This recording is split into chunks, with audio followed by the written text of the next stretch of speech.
Salam. Yaxın bir neçə dəqiqə ərzində dövlət xidmətləri sahəsində baş verən yeniliklərdən, statistik göstəricilərdən daha ətraflı məlumatımız olacaq. Əvvəlcə anonslara nəzər salaq. Ötən həftənin statistikası nə qədər müraciət cavablandırıldı? Asan Xidmət Afrikada beynəlxalq forum təşkil etdi.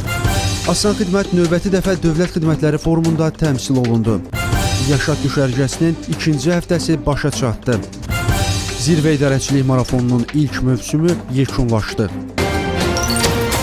Ötən həftə Asan Xidmət mərkəzlərinə 179.530 müraciət qeydə alındı. Asan kommunal mərkəzlərinə edilən müraciət sayı isə 7062 oldu. Ötən həftə səyyar Asan Xidmət vasitəsilə 3151 müraciət cavablandırıldı.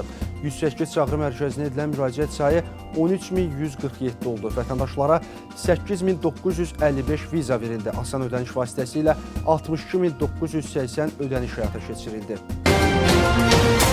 Asan Xidmət Afrikada beynəlxalq forum təşkil edib. 21-23 iyunda Əddis Əbəbə şəhərində yerləşən Afrika İttifaqının mənzil qərargahında idarəetmə innovasiyası, hər kəs üçün çevik, inklüziv və insanyönümlü xidmətlərin təkmilləşdirilməsi adlı regional forum baş tutub. Tədbir prezident yanında Vətəndaşlara Xidmət və Sosial İnnovasiyalar üzrə Dövlət Agentliyinin və Birləşmiş Millətlər Təşkilatının birgə təşkilatçılığı, eləcə də Afrika İttifaqı və Efiopiya Federativ Respublikası hökumətinin tərəfdaşlığı ilə reallaşdırılıb. Forumda 30-dan çox ölkədən və beynəlxalq təşkilatdan 100-ə yaxın aidiyyatı dövlət qurumunun rəhbər şəxsləri, beynəlxalq təşkilatların rəsmiləri və ekspertlər iştirak ediblər. Dövlət Agentliyinin sədri tədbirdə çıxış edib. Şəffaf, əlçatan, innovativ xidmətlərin təqdim edilməsinin əhəmiyyətinə toxunan Ülvi Mehdiyev bu istiqamətdə qabaqcıl Asan Xidmət təcrübəsinin paylaşılmasına ölkəmizin hazır olduğunu tədbir iştirakçılarının diqqətinə çatdırıb.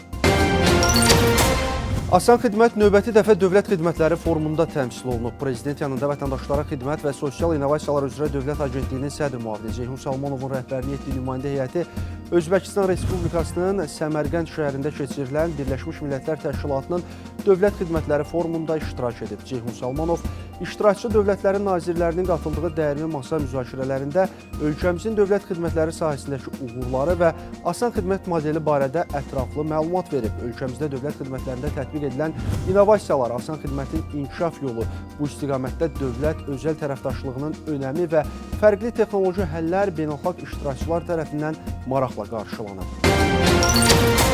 4-cü Yaşat düşərgəsinin ikinci həftəsi başa çatdı. Ötən həftə də maraqlı və əyləncəli anlar yaşandı. Uşaqlar parkur yarışlarında qələbə üçün mübarizə apardılar. Azərbaycan Milli Güləş yığmasının üzvü, 2 qat Olimpiya mükafatçısı, 3 qat dünya çempionu, 4 qat Avropa çempionu, Avropa oyunlarının qızıl mükafatçısı Hacı Əliyevlə görüş keçirildi. Asan Radio və TV-nin təşkilatı dəstəyi ilə baş tutan konsert proqramında Səbinə Əsgərova müxtəlif ifalarını səsləndirərək uşaqlarla xoş vaxt keçirdilər. Həftənin yekunu ilə bağlı təşkil olunan mərasimdə Yaşat Fondunun rəhbəri Elvin Hüseynovun iştirakı ilə uşaqlara hədiyyələr təqdim olundu.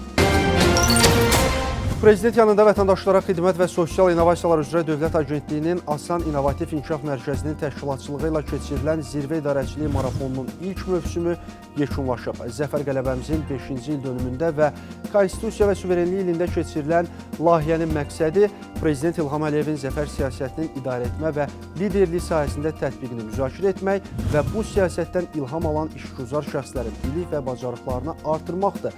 Marafon boyu iştirakçılar dövlət və özəl sektordan olan peşəkar mütəxəssislərlə bilik və təcrübə mübadiləsi aparıblar.